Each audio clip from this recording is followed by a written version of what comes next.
We are in the Netherlands headquarters of Capgemini at the InnovationDay Business Meets Planet 2024.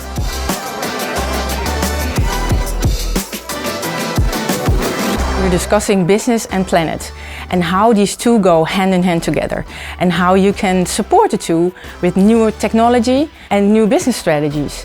And today we have more than 900 clients discussing and working with us on these topics.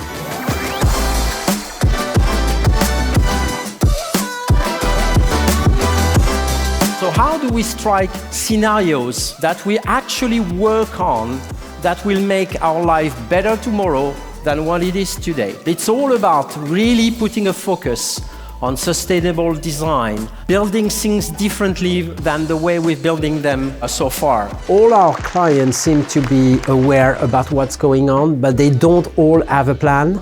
And I think it's time for us to make sure that we can work together with them to define priorities and set agendas for the future.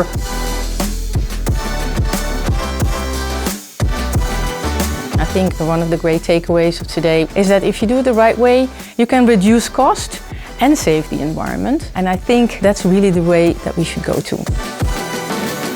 We need to move from first of a kind to the nth of a kind. And for that, we at Capgemini see ourselves as an accelerator to support our partners to roll out those new technology at scale very quickly because we need it to bend the curve of the emission. Let's try to be proactive, impactful, and meaningful. Hope to see you next year at the Capgemini Innovation Day.